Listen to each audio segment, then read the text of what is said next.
Am I my brother's keeper? Yes, I am. Am I my brother's keeper? Yes, I am. Am I my brother's keeper? Yes, I am.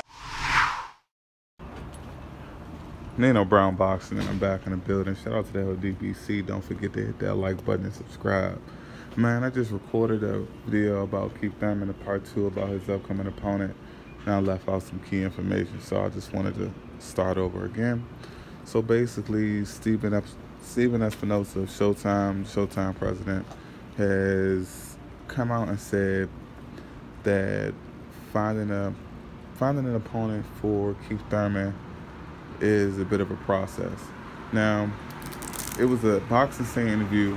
He pretty much spoke on Keith Thurman being in a car accident and having an injury, elbow surgery,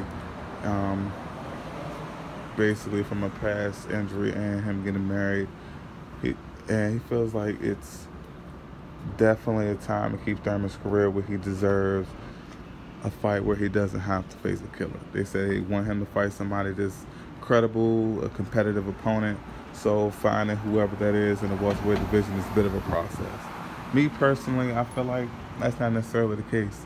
Outside of Terrence Crawford, anyone that is credible in the welterweight division has already been there since this whole process has started, so it's nothing new. It seems like things with Keith Thurman, it's just a waiting game. It seems like Keith Thurman isn't ready to fight, and he's taking his sweet time. I'm sure they're back there in meetings discussing whatever it is, and they're throwing names at Keith, and Keith Thurman is probably just pushing him away the same way he pushed away Jesse Vargas.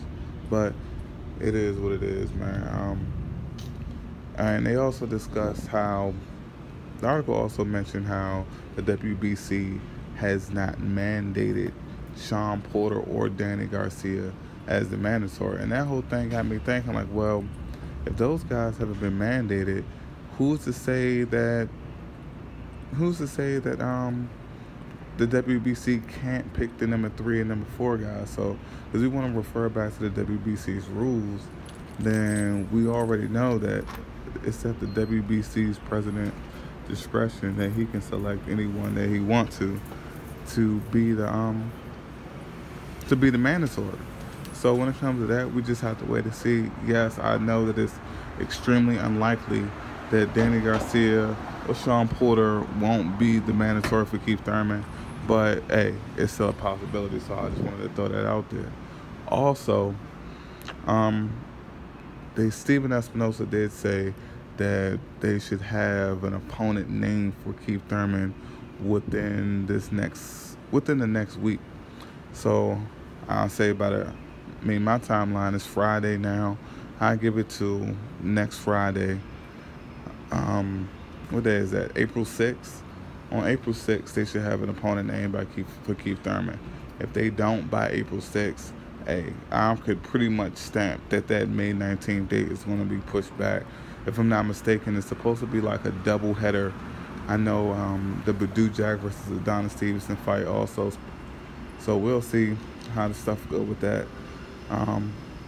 Hopefully everything works out. Hopefully they don't put Keith Thurman in the ring with an absolute bum. It's just one of those things where I feel like boxing, they need to do better. And if Keith Thurman is going to be extremely difficult in this process, he should pretty much just get thrown into the fire and say, you don't want to give us anything. You don't want to give us anything. You gotta do what you gotta do, and let's face the toughest competition. But we already know that's not gonna happen. But hey, a brother can wish, right? This is Nino Brown Boxing. Shout out to the LDBC. Don't forget to hit that like button and subscribe. Peace.